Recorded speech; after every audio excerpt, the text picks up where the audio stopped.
la evidencia que nos ayudará a responder una pregunta importante sobre el primer libro de la Biblia, el libro de Génesis. Y la pregunta que muchos tienen sobre el libro de Génesis, especialmente los primeros 11 capítulos del libro, es ¿un mito o realidad? Es la primera frase de la Biblia, la que relata un hecho real. Cuando leemos, en el principio creó Dios los cielos y la tierra. Señalamos en lecciones anteriores que este no es un debate entre ciencia y religión. Es un debate entre dos sistemas de creencias en conflicto. La evolución y naturalismo son filosofías, son visiones del mundo, son creencias sostenidas por muchos científicos, pero no son verdadera ciencia empírica. Hemos afirmado que solo una aceptación de Dios y una perspectiva basada en lo que Dios ha revelado en su palabra puede darnos un verdadero conocimiento de la realidad, un verdadero conocimiento del universo, de nuestro planeta y de nuestra historia. En Proverbios capítulo 1, versículo 7, podemos leer: el principio de la sabiduría es el temor de Jehová. Los insensatos desprecian la sabiduría y la enseñanza. También en Proverbios 9, versículo 10, nos enseña: el temor de Jehová es el principio de la sabiduría y el conocimiento del Santísimo es la inteligencia. Eso es lo que ofrecemos en estas lecciones: conocimiento y comprensión desde la perspectiva de Dios. Según Génesis capítulo 1, ¿qué hizo Dios en el quinto día de la creación?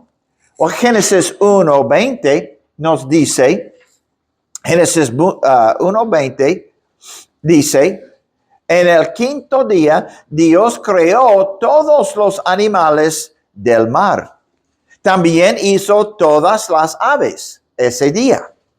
En Génesis 1, 24 y 25 nos dice que Dios hizo todos los animales terrestres en el sexto día. ¿Y qué más hizo Dios en el sexto día?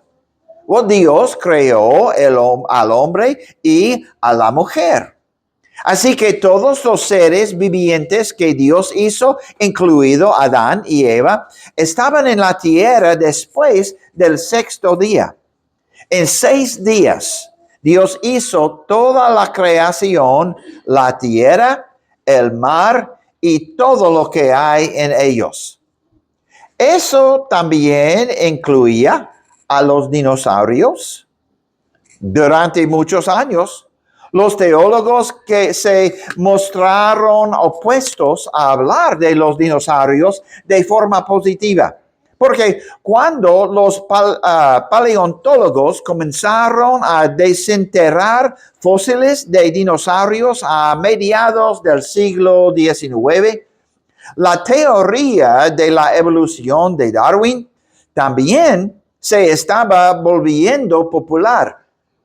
Y los científicos seculares comenzaron a utilizar estos fósiles de dinosaurios para promover su filosofía de la evolución.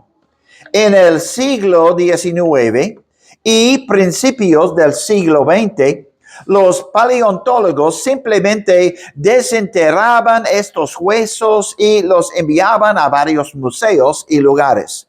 Intentaron juntar estos huesos, muchos de los cuales estaban rotos y fragmentados. No sabían realmente cómo encajaban los esqueletos y muchas personas, especialmente aquellos que creían en el relato bíblico, eran muy escépticas sobre lo que se afirmaba sobre estos fósiles. Y tienen razón a ser escépticos. A veces, un dinosaurio entero se construía a partir de unos pocos trozos pequeños de huesos fosilizados. Estos primeros paleontólogos intentaron reunir estos fragmentos de hueso y luego hicieron algunas afirmaciones sobre los fósiles que ahora sabemos que simplemente no eran ciertas. Por eso, muchos cristianos rechazaron inicialmente la idea de que los dinosaurios existieran. Sabían que algunos paleontólogos estaban haciendo afirmaciones falsas. Y aunque aquellos que creen en la exactitud del relato bíblico tenían razón al oponerse a la idea de la evolución. Y algunos cristianos pensaron erróneamente que los dinosaurios también nunca existieron. Creían sinceramente que los dinosaurios eran simplemente algo que los científicos habían inventado para demostrar su filosofía de la evolución.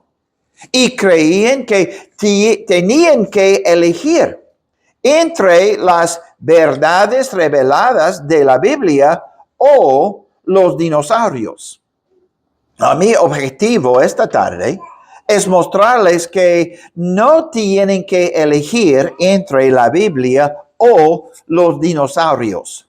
Los dinosaurios encajan fácilmente en los acontecimientos, no solo del libro de Génesis, sino también del resto de la Biblia. No es una cuestión de la Biblia o los dinosaurios.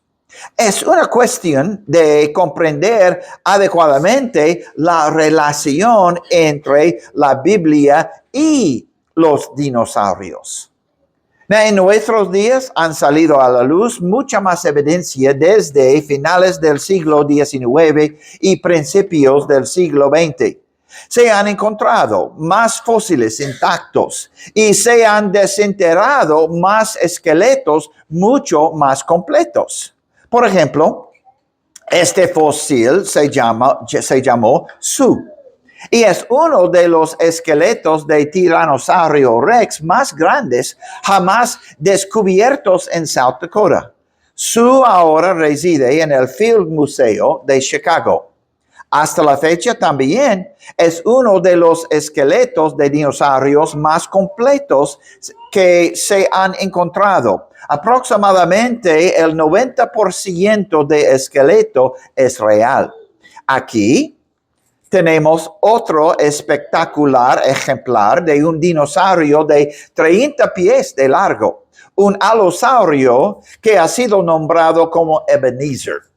Se puede encontrar en el Museo de la Creación en Kentucky. No está completo.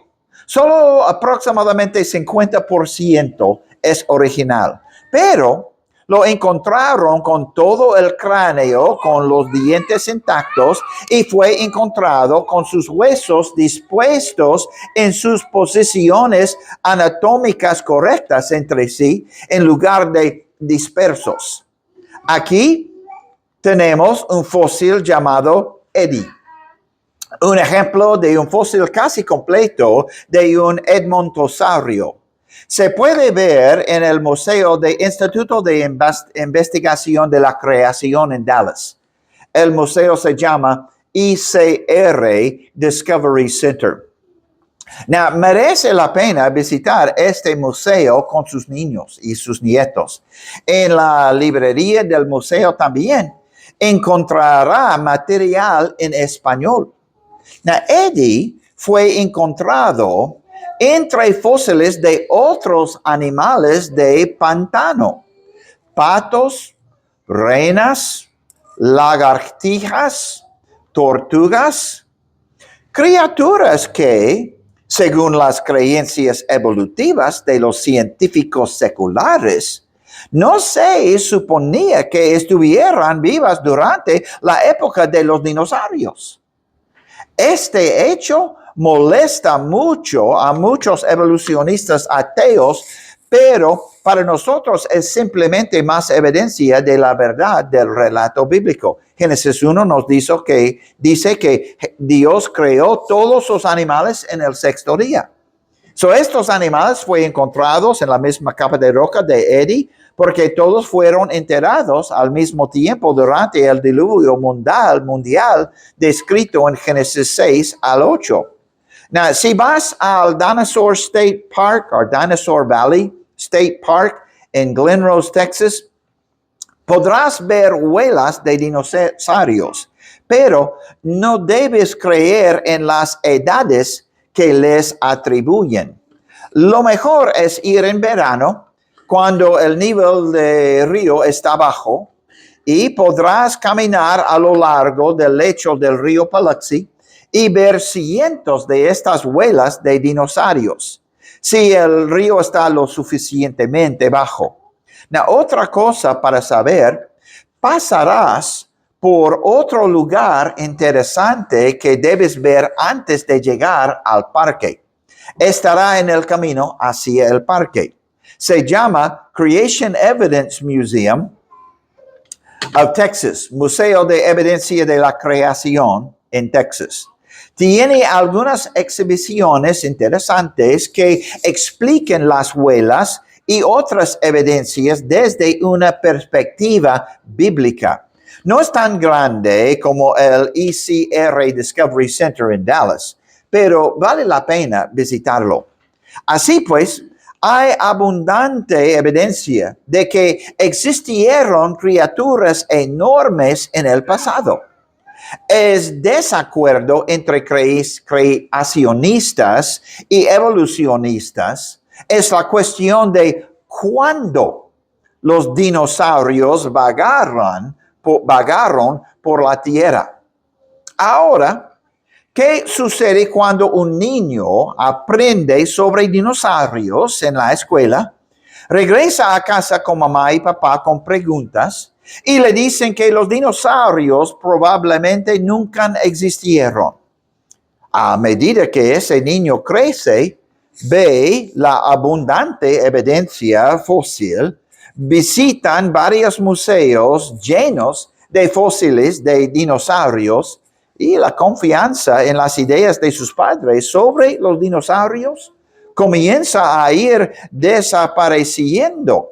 No solo comienzan a cuestionar las enseñanzas de sus padres sobre la existencia de los dinosaurios, pero es posible que empiezan a creer en las falsas ideas evolucionistas que se promueven en la televisión y se enseñan en nuestras escuelas públicas y universidades.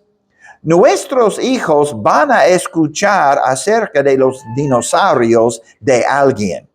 Y si no iniciamos la discusión, la información que recibirán sobre los dinosaurios será desde una perspectiva evolutiva. Ya sea de nosotros o de los evolucionistas, los niños van a escuchar y aprender sobre los fósiles y los dinosaurios y el papel que desempeñaron en la historia de nuestro planeta. Y yo quiero mostrarles cómo tenemos evidencia histórica secular y evidencia bíblica que apoya la idea de que no solo existieron los dinosaurios, sino existieron en el pasado reciente. Es hora de que los cristianos recuperen la verdadera historia de los dinosaurios y los presenten desde una perspectiva bíblica. He presentado esta lección en otras iglesias y me gusta realizar un pequeño concurso en este punto de la lección. Mostré algunas imágenes de dinosaurios en la pantalla y pedí a todos que intentaran identificar los tipos de dinosaurios en las imágenes. ¿Puedes adivinar quién sabía los nombres de los dinosaurios? Era evidente en la pasado que los niños sabían mucho más sobre los dinosaurios que los adultos. Vamos a intentarlo esta noche. ¿Puedes decirme el nombre de este dinosaurio? ¿Qué es?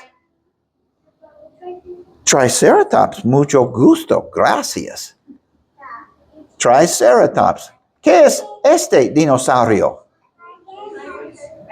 Tiranosaurio Rex. Muy bien. ¿Y este dinosaurio?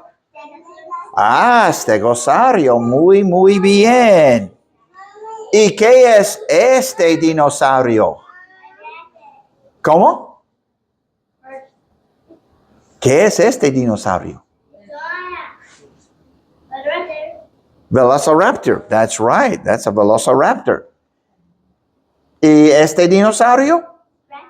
Brontosaurio. Muy bien. Brontosaurus o Apatosaurus. ¿Y qué es este dinosaurio? Wow, anquilosaurios. Muy bien. ¿Y este dinosaurio? Plesiosaurus. Muy bien. Plesiosaurio. ¿Y este dinosaurio? No es un dinosaurio real. Pero la mayoría de los niños saben quién es. Pero casi siempre los jóvenes ganan esta competición. ¿Qué nos dice esta sobre la información que tienen nuestros hijos sobre los dinosaurios? ¿Dónde lo están aprendiendo? La información bíblica correcta acerca de la creación de Dios debe provenir de nosotros, de nuestros padres, abuelos, predicadores y profesores de clases bíblicas. Se hablan de los dinosaurios en la Biblia. Algo más que debemos entender de nuestro estudio de esta tarde es que no encontrarás la palabra dinosaurio hasta o antes del año 1842. Fue entonces cuando se descubrieron y reconstruyeron por primera vez huesos fosilizados de dinosaurios en la época moderna. Antes de 1842 no existía la palabra dinosaurio. El paleontólogo británico Sir Richard Owen creó el nombre dinosaurio para describir a estas enormes fósiles criaturas cuyos huesos se estaban descubriendo en esa época. Así que cualquier cosa que se haya escrito sobre reptiles o animales enormes y antiguos no los habría descrito como dinosaurios. En cambio, adivinen cómo se les llamaba en la Biblia y en la mayoría de las otras culturas, en sus escrituras o sus historias, el nombre asociado a estos lagartos o reptiles grandes. ¿Qué fue el nombre? Dragón. Leviatán es en la Biblia, sí. Pero la palabra común en casi todas las culturas es dragón, para describir los animales reptiles muy grandes. Y sorprende a muchas personas, incluidas aquellas que están algo familiarizadas con la Biblia, que la Biblia hable de dragones utilizando un lenguaje que indica que eran animales reales que Dios había creado. La mayoría de la gente hoy en día te dirá que no existe tal cosa como un dragón. La mayoría de la gente cree que los dragones son simplemente criaturas animadas e inventadas. Ahora todos estamos de acuerdo en que los dragones que ves en las películas o lees en los libros no son reales. Esta es solo una imagen generada por computadora de una película. Pero eso ha llevado a la gente a pensar erróneamente que todos los dragones que mencionados en documentos históricos eran simplemente criaturas míticas sobre las que a la gente le gustaba contar historias. Eran simplemente criaturas míticas. La Biblia habla de dragones, no como animaciones o mitos, sino como criaturas reales que vivieron en la tierra. Veamos qué dice la Biblia sobre los animales que eran como los dragones de los que escuchamos en las historias antiguas. Vamos a capítulo 40 en el libro de Job. Job 40. Versículo 15. En Job 40, versículo 15 dice, mira ahora el behemoth que hice junto a ti. El nombre behemoth es una transliteración de la palabra hebrea behemoth. La Biblia de las Américas dice, he aquí ahora behemoth, al cual hice como a ti, que come hierba como el buey. Pero la Reina Valera revisada dice en este versículo, he aquí ahora el hipopótamo, el cual hice como a ti, hierba come como el buey.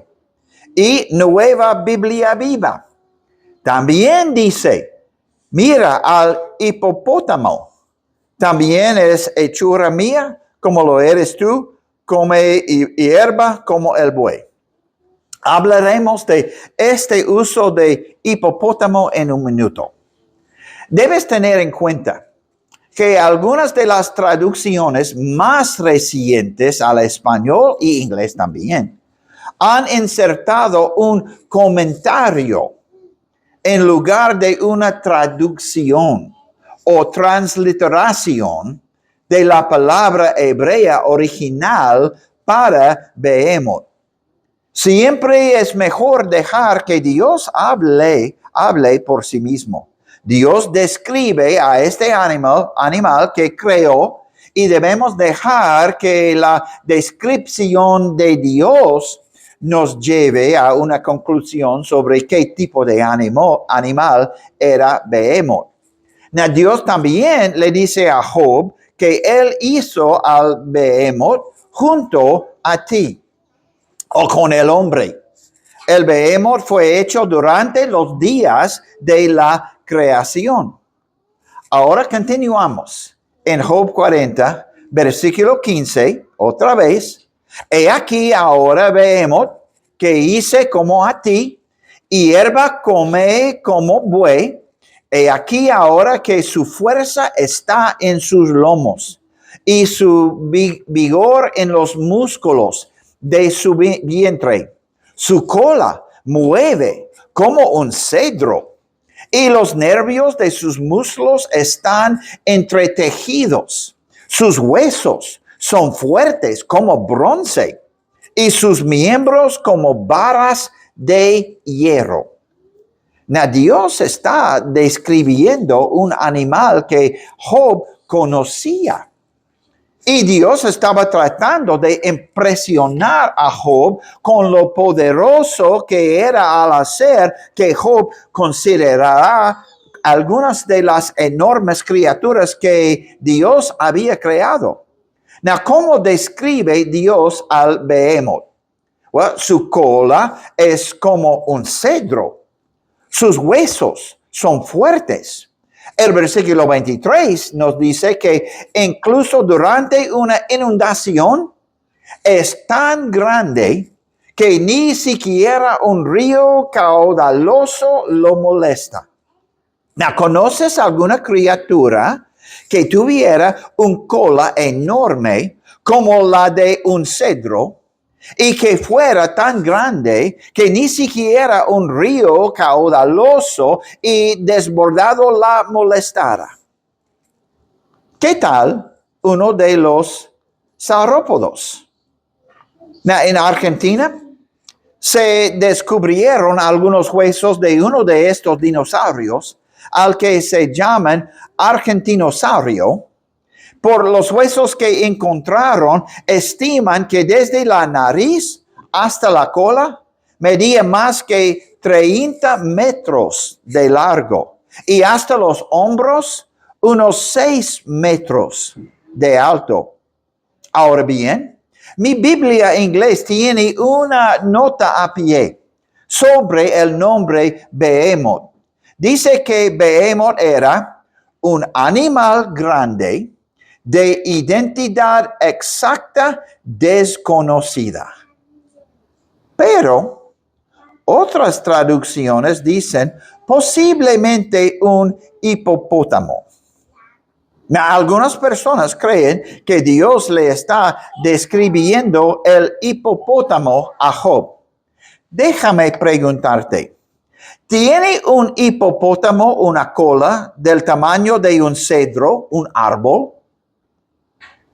¿Eso parece una cola que se puede comparar con un árbol? ¿O esta criatura parece tener una cola como un árbol? Entonces, ¿por qué algunos traductores dirían que Job 40 habla de un hipopótamo en lugar de un dinosaurio? Pues es porque se han visto afectados por la prevalencia de la teoría de la evolución en nuestra cultura. Si hubieran hecho un comentario en las notas a pie de página que sugiriera que Dios está describiendo un animal que probablemente era algún tipo de dinosaurio, habrían sido ridiculizados. Si una persona acepta lo que dicen los libros evolucionistas sobre que los dinosaurios se extinguieron hace unos 60 millones de años y sobre cómo la evolución dice que los hombres evolucionaron hace unos 2 millones de años, una persona que acepta la evolución tiene que creer que los hombres y los dinosaurios no podrían haber vivido al mismo tiempo. Pero tenemos que saber, no es la evidencia la que les impide creer en el relato bíblico. Son las creencias de los evolucionistas las que les impiden creer que el Behemoth que en Job 40 es en realidad algún tipo de dinosaurio que Dios está describiendo. Y ahora veamos otra criatura que Dios describe en Job 41. Veamos a Leviatán en Job 41. Job 41 dice, ¿sacarás tú al Leviatán con anzuelo? La palabra Leviatán que encontramos en el versículo 1 también fue transliterada como Behemoth de la palabra hebrea Leviathán. Otra vez, debes tener en cuenta de algunas de las traducciones más recientes al español y en la nota de pie en inglés, aquí también han insertado un comentario en lugar de una traducción o transliteración de la palabra hebrea original para Leviatán. También algunas traducciones en inglés añaden una nota a pie de página a la palabra Leviatán. Dicen que Leviatán era posiblemente un cocodrilo. Mi Biblia también tiene una nota al pie sobre el nombre Leviatán. Y simplemente dice en mi Biblia en inglés, una gran criatura marina, identidad exacta desconocida. Y creo que eso es lo más preciso que se puede llegar a ser. Una vez más, permitamos que las palabras inspiradas de Dios nos ayuden a decidir qué era el Leviatán. Algunos dicen que tanto Behemoth como Leviatán, eran simplemente criaturas mitológicas que Dios está describiendo. Ahora, piensen en eso. En los capítulos, en el libro de Job, en los capítulos 38 al 40, Dios hace una pregunta tras otra sobre su creación, incluyendo otros animales muy reales: el león, el cuervo, la cabra montes, el ciervo, el asno salvaje y el buey, el avestruz, el caballo, el halcón y el águila. Now, el objetivo de Dios para Job es hacerle notar que hay mucho en la naturaleza que Job no entiende. Y en medio de estas preguntas diseñadas para ilustrar el poder creativo y la sabiduría de Dios, ¿por qué incluir ejemplos de animales que en realidad no existieron? No habría tenido ningún sentido. Recuerde que Jesús está tratando de hacerle entender a Job que Dios es el creador y no Job. Por eso Dios estaba usando ejemplos reales de su creación. Era para mostrarle a Job su conocimiento y su creación y su poder. Now, ¿cuál es la descripción que Dios da del Leviatán? Bueno, continuamos a leer en Job 41. ¿Sacarás tú al Leviatán con anzuelo o con cuerda que le eches en su lengua? ¿Podrás tú soga en sus narices y horadarás con garfio su quijada? Now, los hombres han cazado cocodrilos durante miles de años. Pero el punto de Dios es que los hombres no pueden hacer lo mismo con Leviatán. Continuamos en versículo 3. Multiplicará el ruegos para contigo, te hablará el lisonjas, hará pacto contigo para que lo tomes por siervo perpetuo, jugarás con él como con pájaro, o lo atarás para tus niñas. El Leviatán era algo que no se podía domesticar, pero he conocido gente que ha tratado a cocodrilos grandes como mascotas. También continuamos en versículo 6. Harán del él banquete los compañeros, lo repartirán entre los mercaderes. ¿Cortarás tú con cuchillo su piel o con arpón de pescadores su cabeza? Otra vez, los hombres han cazado y comido cocodrilos durante miles de años. Pero el punto de Dios es que nadie se atrevería a cazar al Leviatán. Y en versículo 8 dice, pon tu mano sobre él, te acordarás de la batalla y nunca más volverás. He aquí que la esperanza acerca de él será burlada, porque aún a su sola vista se desmayarán. Nadie hay tan osado que lo despierte. Luego, Dios expone el argumento principal al utilizar los ejemplos de Behemoth y Leviatán. Si Dios creó estos enormes y magníficos animales, ¿qué dice Dios en el versículo 10 otra vez? ¿Quién pues podrá estar delante de mí? ¿Quién me ha dado a mí primero para yo que restituya? Todo lo que hay debajo del cielo es mío. Dios continúa dando otras descripciones del Leviatán, pero no tenemos tiempo para comentar todo lo que Dios está diciendo aquí acerca de Leviatán. Pero, ¿qué podemos saber sobre el Leviatán? Vivía en el mar, pero aparentemente podría viajar a través del barro si era necesario. Cuando viajaba por las aguas, dejaba tras de sí una estela de olas blancas. Tenía muchos dientes y estaba cubierto de escamas. Era tan grande, feroz y terrible que los hombres tenían miedo de acercarse a él y matarlo para comer.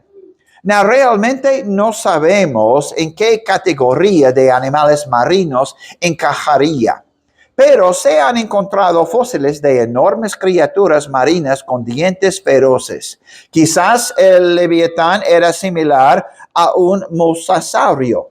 Este fósil mide 15 metros de largo.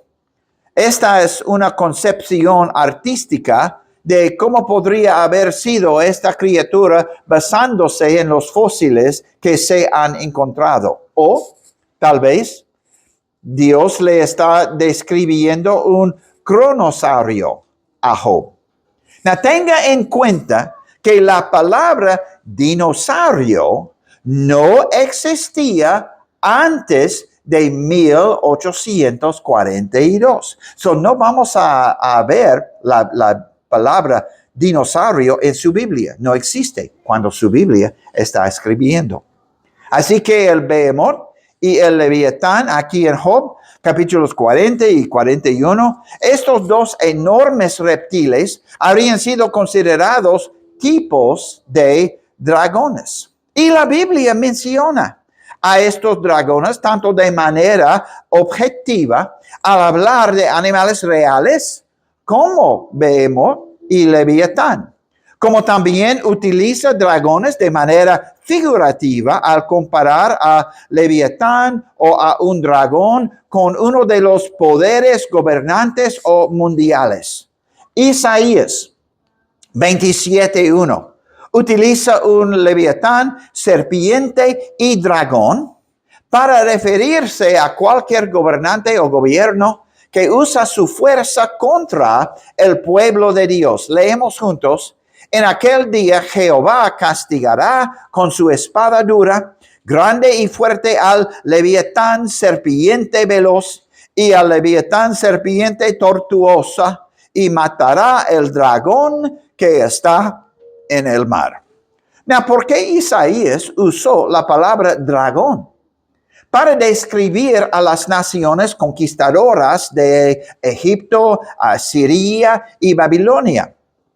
Obviamente, los israelitas estaban familiarizadas con los informes sobre esta enorme y feroz criatura marina. Habrían entendido cómo Dios la estaba usando en sentido figurado para describir a estas grandes y terribles naciones. En Isaías 36, Dios reprende a los israelitas por confiar en Egipto en lugar de confiar en Dios. Y al describir algunas de las bestias o animales que se encuentran en Egipto, observe lo que escribe Isaías en capítulo 30, versículo 6. Profecía sobre las bestias del Negev, por tierra de tribulación y de angustia, de donde salen la leona y el león, la víbora y la serpiente que vuela. Llevan sobre lomos de asnos sus riquezas y sus tesoros sobre jarobas de camelos, y un pueblo que no les será de provecho. ¿Qué es esta serpiente que vuela? O la serpiente voladora. Isaías, al describir criaturas reales como el león, la víbora y el camelo, también se refiere a otro animal real, un serpiente voladora. Eso me recuerda mucho a un dragón. Y en Ezequiel, capítulo 29, versículo 3, compara a Egipto con un gran dragón con escamas. Habla y di, así ha dicho Jehová el Señor, he aquí yo estoy contra ti, Faraón, rey de Egipto, el gran dragón que yace en medio de sus ríos, el cual dijo, mío es el Nilo, pues yo lo hice. Yo pues podré garfios en tus quijadas y pegaré los peces de tus ríos a tus escamas y te sacaré de en medio de tus ríos y todos los peces de tus ríos saldrán pegados a tus escamas. El punto que Ezequiel está planteando es que así como Dios tiene el poder de destruir a un gran dragón como el Leviatán, Dios tiene el poder de castigar o destruir a una nación tan grande y poderosa como Egipto. En capítulo 32, Ezequiel capítulo 32, versículo 2, también compara a Egipto con un dragón en los mares. Hijo de hombre, levanta endecha sobre Faraón, rey de Egipto, y dile, al leoncillo de naciones eras semejante, y eras como el dragón en los mares, pues secabas tus ríos y enturbiabas las aguas con tus pies y hollabas sus riberas. En estos dos versículos de Ezequiel, el profeta afirma que Dios va a castigar a Egipto y le quitará la comodidad de que había disfrutado.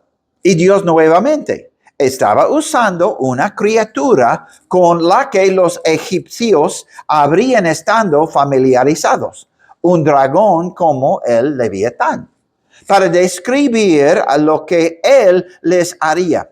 Dios enviará una nación grande y feroz para destruir sus dioses falsos y su adoración a los ídolos. No tenemos tiempo para mirar los versículos de Apocalipsis 12, 13, 16, 20, donde encontramos más referencias a un dragón. En estos capítulos encontrará otro uso figurativo de dragón, donde Satanás es descrito como el gran dragón rojo y serpiente, tan grande que su cola derriba 1/3 de las estrellas del cielo. Sabemos que el libro de Apocalipsis utiliza imágenes y símbolos muy dramáticos para transmitir su mensaje. Pero el hecho de que un animal se utilice en un sentido exagerado, figurativo o comparativo no significa que el animal no exista. En Apocalipsis 5, 4 al 6, el león y el cordero, animales reales, se usan simbólicamente para referirse ¿a quién? A Jesús. Así, muchas veces, cuando Dios, a través de su palabra inspirada, quiso transmitir la idea de un enemigo poderoso y aparentemente invencible, o de un gobierno que se oponía al pueblo de Dios, se utilizó el ejemplo del Leviatán o de un gran dragón. Y el pueblo de Dios recordó que Dios es más poderoso de cualquier enemigo, incluso uno comparado con Leviatán, una criatura con la que estaban familiarizados y con la que podían identificarse. De hecho, antes leímos que Dios le dice a Job que estos animales enormes y terribles son sus mascotas. Ahora hay un punto más que debemos señalar acerca de Leviatán. La mayoría de las personas que creen en la Biblia pueden aceptar lo que Dios dice acerca de Leviatán hasta que llegan a los versículos 19 a 21. Regresamos a Job, capítulo 41, versículos 19 a 21. Dios dice a Job, de su boca, esta es una descripción de Leviatán, de su boca sale hachones de fuego, centellas de fuego proceden. De sus narices sale humo, como de una olla o caldero que hierve. Su aliento enciende los carbones y de su boca sale llama. Estos versículos hacen que incluso algunos creyentes piensen que Dios debe estar hablando de una criatura mitológica. Están convencidos que ningún dinosaurio, criatura o animal marino jamás exhaló fuego. ¿En serio? Aparte de lo que Dios dice claramente en estos versículos, y del hecho de que nosotros no vivimos en los días de Job, están diciendo que Dios no tiene la capacidad de crear un animal que puede soltar fuego de su boca. Piense en algunas de las otras criaturas increíbles y asombrosas que Dios ha creado, como la águila eléctrica. Puede producir suficiente electricidad, 500 a 600 voltios, para aturdir a un caballo o incluso matar a un hombre. El pez rape puede producir luz en las profundidades del océano para atraer a sus presas. La luciérnaga produce luz mediante una reacción química en su abdomen. Y el pequeño escarabajo bombardero se defiende disparando un chorro explosivo de sustancias químicas nocivas a 100 grados centígrados, el punto de ebullición del agua. Este pequeño escarabajo almacena dos sustancias químicas en su abdomen que se mantienen separadas en dos lugares diferentes, porque cuando esas sustancias se mezclan o se juntan, producen una reacción química violenta y hirviente. Si Dios puede crear este tipo de criaturas asombrosas, ¿por qué no puede crear un animal que sea capaz de emitir sustancias químicas que se combinen y se encienden cuando se exponen al aire? En Génesis 18:14, el Señor le preguntó a Abraham, ¿hay algo demasiado difícil para el Señor?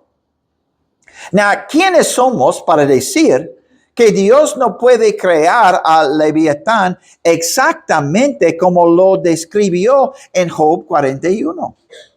¿Por qué Dios no puede crear una criatura marina enorme, cubierta de escamas, que puede disparar chispas o llamas por la boca?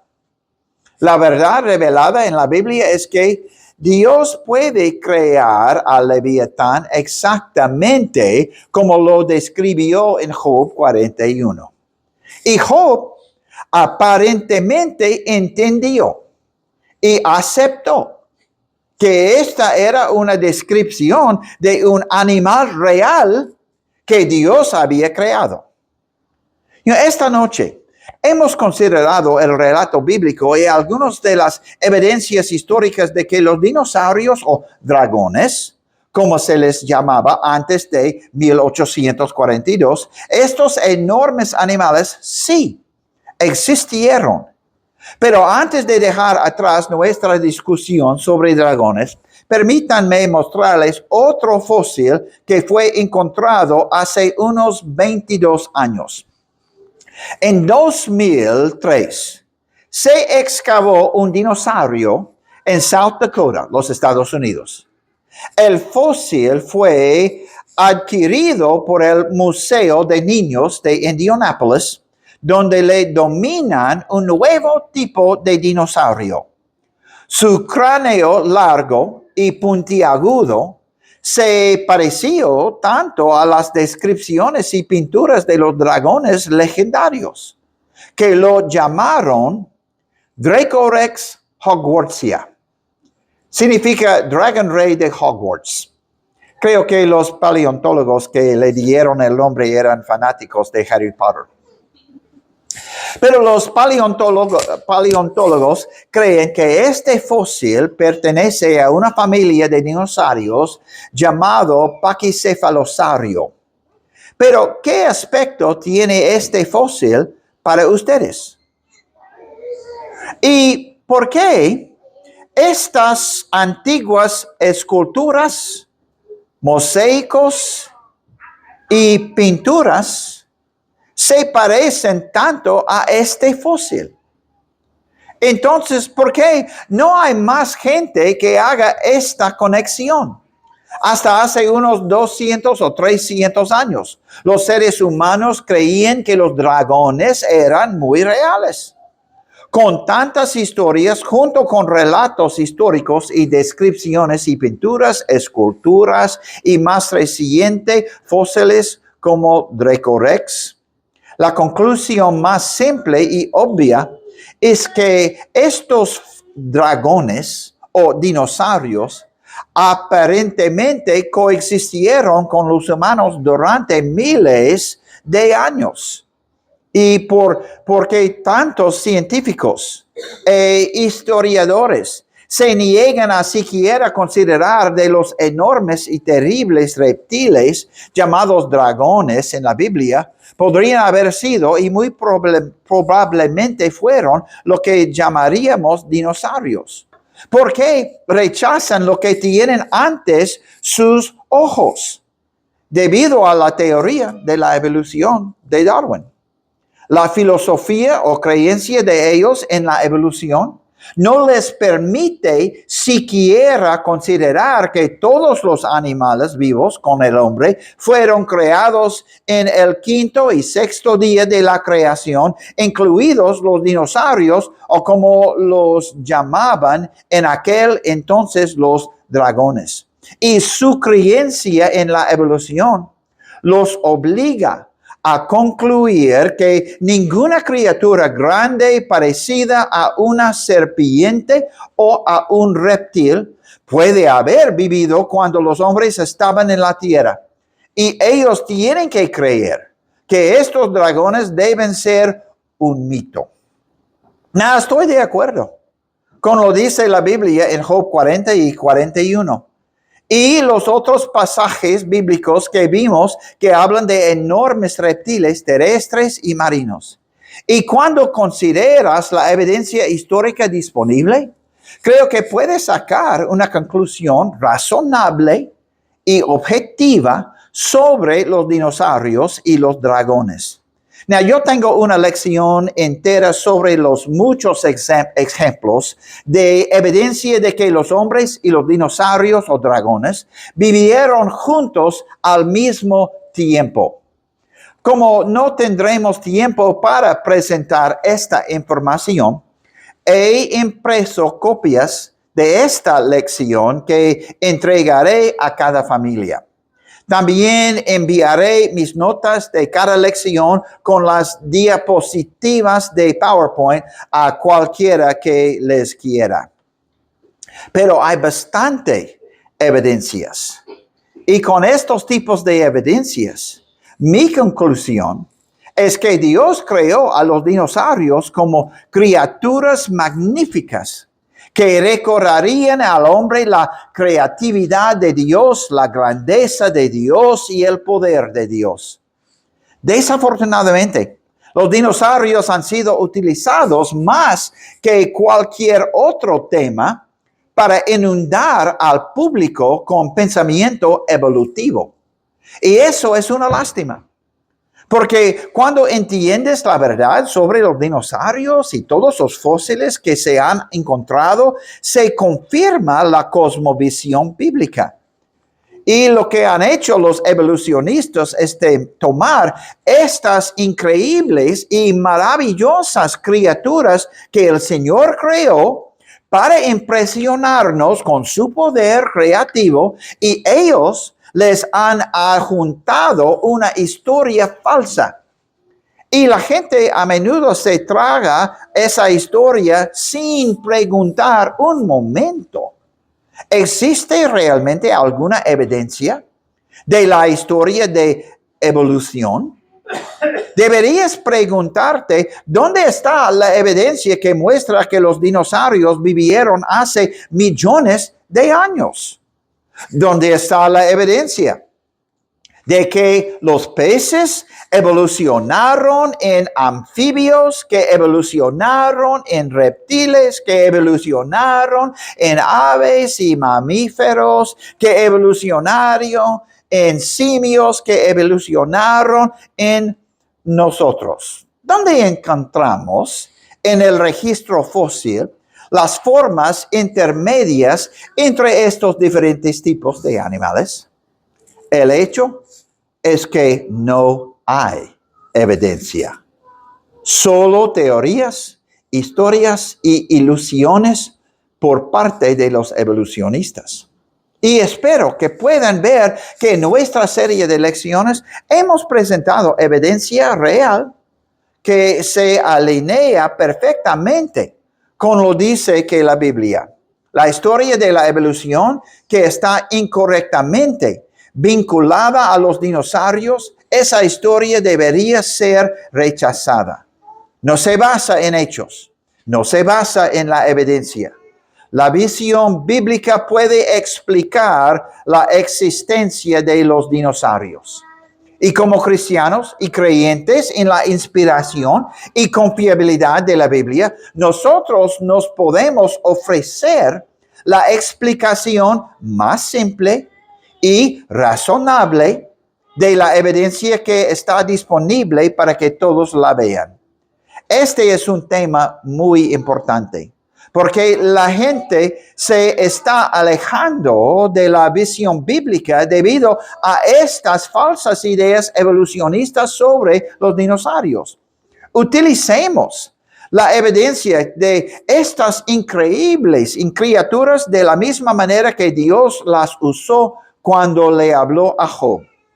Dios usó los ejemplos de Behemoth y Leviatán para impresionar a Job con su poder creativo y su gloria. Y nosotros podemos usar la verdad sobre los dinosaurios para mostrar a la gente que la Biblia es verdadera y confiable desde los primeros capítulos que se encuentran en Génesis. Los dinosaurios pueden ser una manera maravillosa y emocionante de hacerlo.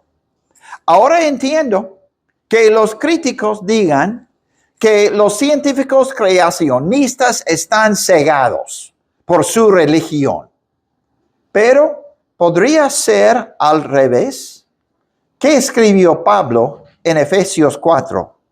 Esto pues digo y requiero en el Señor, que ya no andéis como los otros gentiles, que andan en la vanidad de su mente, teniendo en entendimiento entenebrecido, ajenos de la vida de Dios por la ignorancia que en ellos hay, por la dureza de su corazón.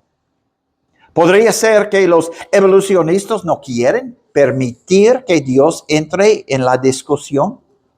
¿Podrían tener miedo de permitir que Dios entre en la conversación porque eso iniciaría una avalancha de preguntas sobre su propio sistema de creencias?